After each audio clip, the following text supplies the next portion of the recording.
ভবগা সাৱধানে থাকিবি দেই। এইখিনিতে এতিয়া পহু চহু ওলাব। আজি আকৌ মই বন্দুকটো নানিলো, গুলি নাছিলে বাবে, সেইকাৰণে জাঠিডালকে লৈ আহিলো আজি। আৰে জাঠিডাল কি বেয়া নেকি? ডাইৰেক্ট দলিয়াই দিবি, পেটত ভৰাই দিবি, লগালগ মৰিয়ে থাকিব। আৰু মই হকী ষ্টিকডাল লৈ আহিছো যে, এনেই লৈ ফুৰিছো বুলি ভাবিছ নেকি তই? তই জাঠিডাল পেটত ভৰাই দিবি, তাৰপিছত মই খেদি খেদি মৰিয়াই মৰিয়াই মাৰিমগে। হ'ব হ'ব, ৰ এতিয়া অলপ মনে মনে থাক, মনে মনে থাক। পহু চহুবোৰ ইফালৰ পৰা সিফালে অহা যোৱা কৰিব এতিয়া। ঐ ফপকা ফপকা, সেইটো হৰিণা ঐ, বহুত ডাঙৰ। ঐ ক'ত ক'ত ক'ত? ঐ পলাবলৈ লৈছে, পলাব এতিয়া, মাৰ মাৰ মাৰ। ক'ত পলাবি? হেইত কি তই জাঠি মাৰিছ হে? গছজোপাত ভৰাই দিছ যে, পহুটো জঁপিয়াই দিয়াৰ পিছত।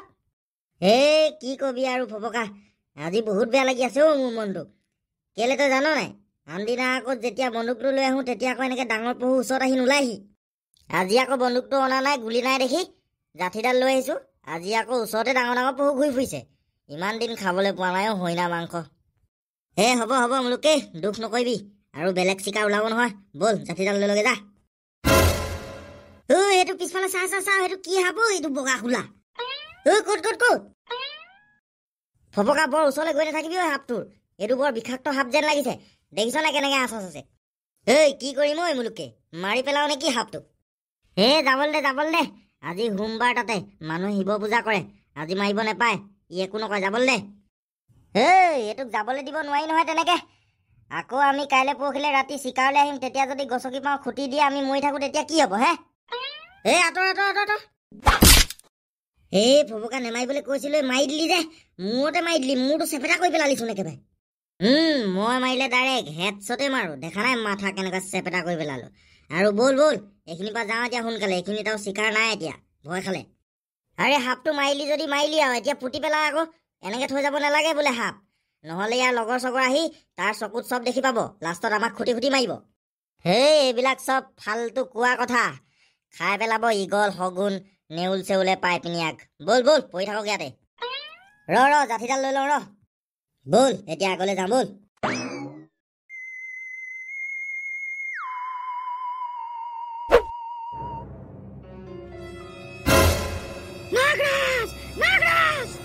নাগৰাজক কোনে মাৰিলি? তাকে বদলা লম মই, গোটেই গাঁওখন শেষ কৰি পেলাম মই তহঁতৰ। নাগৰাজে আজিলৈকে কিন্তু কেতিয়াও কোনো মানুহক একো অনিষ্ট কৰা নাছিলে। তহঁতি নাগৰাজক এনেই মাৰি পিনি বহুত ডাঙৰ ভুল কাম কৰি ললি। এতিয়া চাবি তহঁতি নাগৰাণীৰ খন। গৰমটো কেনেকুৱা লাগিছে? বৰ বেলেগ গৰম পৰিছে এইকেইদিন। এনেকুৱা গৰমত কিন্তু মানুহ মৰিবহে দেই। ঠিকে ক'লি আলবিছ তই। এই হোৱা সময়খনত যদি অকণমান বাহিৰত আহি বহি নল, তেনেহ'লে বিচনাতে টেপটেপিয়া দিব লগা হয়। আৰু বেলেগ গাঁওবিলাকত আকৌ কাৰেণ্ট চাৰেণ্টটো আছে, ফেন চলাই পিনি শুই থাকে, মই দেখিছোঁ। আমাৰ আকৌ কি গাঁও, আজিলৈকে কাৰেণ্টটোৱে দিয়া নাই, সদায় গৰমতে শুব লগা হয়। আৰু আলবিছ তইতো ঘৰত অকলে থাক, সেইকাৰণে সন্ধিয়া সময়তে ভাত পানী বনাই আজৰি হৈ বাহিৰত বহি থাকিবই পাৰ, মই আকৌ নোৱাৰো নহয়। ভগৱান, সেইটো আকৌ মোৰ ঘৰৰ ভিতৰৰ পৰা কি ওলাই আহিছে হে? আলবিছ এইটোচোন সকা সাপ, তোৰ ৰুমতে সোমাই আছিলে, তই গমেই নাপাওঁ নেকি হে? তহঁতৰ ঘৰৰ পৰাই ওলাই আহিছে এতিয়া। গম নাপাওঁ ক'ত সোমাই আছিলে এইটো। আৰু এইটোচোন আমাৰ ফালে আহিছে, বৰ স্পীডত আহিছে। উঠ ওপৰত উঠ। চালা এইটো মৰিবলৈ মন গৈ আছে নেকি? মোৰ ওচৰলৈ আহি আছে, আগে পিছে কিমান সাপ মাৰি থৈছো গম পোৱা নাই, বাল সাপ। আলবিছ এই সাপটোৱে পটককে আধা মানুহ আৰু আধা সাপৰ ৰূপ লৈ ল'লে যে। সাপ মৰাৰ কথা কৈ আছ হে?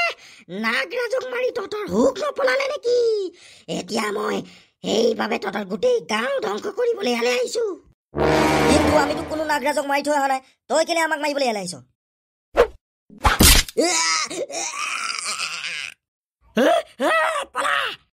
তই ক'ত পলাইছ? মোৰ বিষাক্ত সাপৰ বিষৰ পৰা তই বাচিব নোৱাৰ। তোৰ পৰাই মৰ তহঁতি।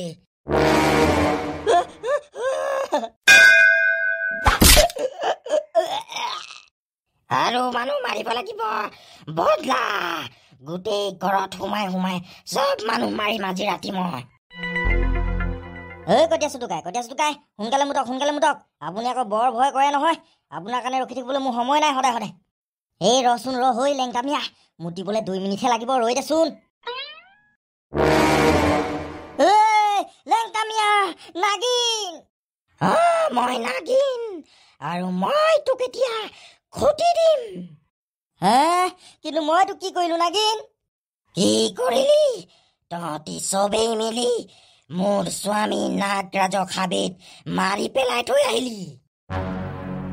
এই কটীয়া চুটুকাই পলাও পলাও, সেইখিনিৰ পৰা সোনকালে, এজনী বৰ ভয়ানক লাগি নৈ খুটি দিব এতিয়া।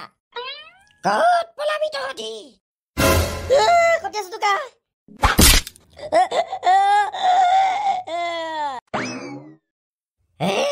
তাকে গোটেই মানুহ শেষ কৰি দিম এই গাঁওখনৰ। মোৰ নাম নাগিন। ধনটো ডাকৰু, কি হবলৈ ধৰিছে আকৌ আমাৰ গাঁওখনত? গোটেই মানুহচোন মৰি মৰি শেষ হৈছে। কালি ৰাতি 7টা মানুহ নিজে নিজে মৰি গ'ল যে। হিনাৰাম, কালি ৰাতি লেংকামিয়াই কটীয়া চুটোৰ লগত বাহিৰলৈ আহিছিলে। এজনী নাগিনে কটীয়া চুটোক খুটি দিলে হেনো, আৰু সেনেকে কটীয়া চুটো ধৰফাই মৰিলে বুলি কৈছেহি। ঘিনাৰাম, আৰু এটা কথা আচৰিত, যিমানখিনি মানুহ কালি ৰাতি আমাৰ গাঁৱৰ মৰিছিলে, গোটেইখিনি মুখৰ পৰা তেজ ওলাই ওলাই একেই ষ্টাইলতে মৰিলে। তেনেহ'লে ধনটো ডাকৰু কালি ৰাতি লেংকামিয়াই দেখা নাগিনজনী সঁচাকে আছে মানে। সেইজনীয়ে খুটি দিয়াৰ কাৰণে চাগে মানুহবিলাকৰ মুখেদি তেজ বমি হৈছে আৰু মৰি গৈছে। হিনাৰাম, এতিয়া মোৰ মনটোত এনেকুৱা লাগিছে যে কোনোবাই আমাৰ গাঁওখনক আকৌ অভিশাপ দিলে। এতিয়া এইবিলাক চব কথা হান্দি বাবাই ক'ব। ব'ল হান্দি বাবাৰ ওচৰলৈ যাওঁ এতিয়াই।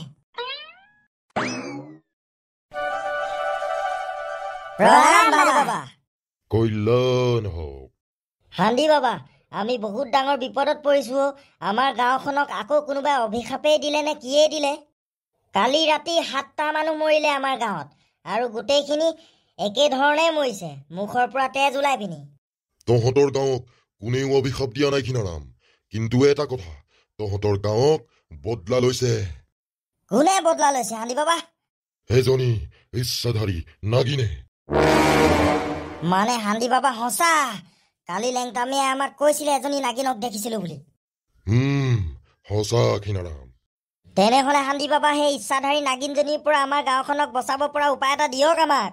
উপায় মাত্ৰ এটাহে আছে ঘিনাৰাম, আৰু এই নাগিনজনীয়ে এনেই তহঁতৰ গাঁৱক আক্ৰমণ কৰাহি নাই। ইয়াৰ এটা বহুত ডাঙৰ কাৰণ আছে। কি কাৰণে মাৰিছে হান্দি বাবা? কালি ৰাতি গঞ্জু হাবিৰ মাজত মুলুকি আৰু ফপকাই চিকাৰ কৰিবলৈ যাওঁতে এই নাগিনজনীৰ স্বামী নাগৰাজটোক মাৰি থৈ আহিলে। সেইটো কাৰণ, সেইকাৰণে আহি আমাৰ গাঁৱত আক্ৰমণ কৰিছেহি। তেহেঁতি নাগক মাৰি বহুত ডাঙৰ বিপদ কৰি ললে, আৰু তাতকেও ডাঙৰ বিপদ মাতিলে তেহেঁতি নাগটোক মাৰি পেলাই থৈ আহিলে, পুতি নেপেলালে। আৰু যেতিয়া নাগিনজনীয়ে মৰি থকা নাগৰ ওচৰলৈ আহিলে, তেতিয়া নাগৰ চকু উঠি সকলো দেখা পালে, আৰু সেইবাবেই তহঁতৰ গাঁৱত খঙতে আক্ৰমণ কৰি মানুহ মাৰিছে। ঘিনাৰাম, এতিয়া তহঁতি নাগিনজনীক সোনকালে ৰখাব লাগিব, নহলে নাগিনজনীৰ ইমানেই খং উঠি আছে তহঁতৰ আধা আধি গাঁও আজি ৰাতি মাৰি শেষ কৰি দিব। কি কৰিব লাগিব আমি হান্দি বাবা? তহঁতি এতিয়া প্ৰথমতে এটা শিৱলিংগ নিব লাগিব। মুলুকি আৰু ফপকাই গঞ্জু হাবিৰ ডাঙৰ ৰামজোপাৰ তলতেই নাগৰাজক মাৰিছিলে, আৰু শিৱলিংগটো তহঁতি সেই নাগৰাজক মৰা ঠাইত থৈ তহঁতি ক্ষমা খুজিব লাগিব। আৰু তাৰ পিছত শিৱলিংগটোৰ পৰা নাগৰাজৰ মূৰ্তি এটা ওলাব ডাঙৰ, আৰু তেতিয়াই নাগিনজনীৰ খংটো ঠাণ্ডা হ'ব। হয় নেকি হান্দি বাবা? ঠিক আছে তেনেহ'লে, ধন্যবাদ। কিন্তু মনত ৰাখিবি ঘিনাৰাম ধনটো ডাকৰু, শিৱলিংগটো তহঁতি নি থাকোঁতে মাজ হাবিত কেনেবাকে সেই নাগিনজনীয়ে তহঁতক ৰখাবলৈও চেষ্টা কৰিব পাৰে, কিন্তু শিৱলিংগটো হাতত থকালৈকে তহঁতক তাই একো কৰিব নোৱাৰে। ঠিক আছে হান্দি বাবা, আজি ৰাতি আমি শিৱলিংগলৈ গঞ্জু হাবি ৰামজোপা তললৈ যাম। কল্যাণ হওক।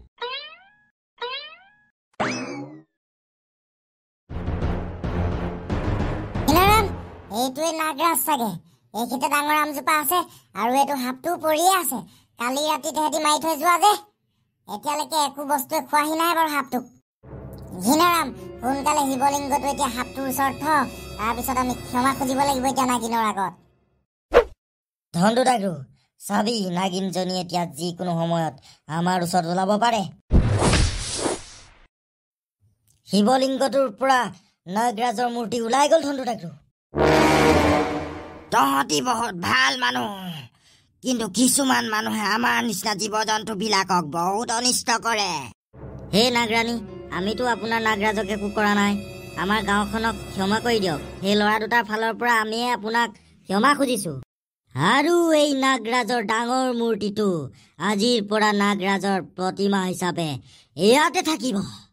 ঠিক আছে, আজিৰ পৰা মই কোনো মানুহক একো অনিষ্ট নকৰো আৰু ধন্যবাদ তহঁতলে মোক নাগৰাজৰ ডাঙৰ মূৰ্তি এটা দিয়াৰ বাবে। তো বন্ধুসকল দেখিলে নহয় সাপ মৰাৰ পৰিণতি কি হ'ল। আপোনালোককো কৈছো সেইকাৰণে কেতিয়াও জীৱ জন্তু নেমাৰিব, বিশেষকৈ সাপ ভগৱানৰ বস্তু হয়। চ' ভিডিঅ'টো যদি আপোনালোকে ভাল পালে like comment share and subscribe কৰি দিব।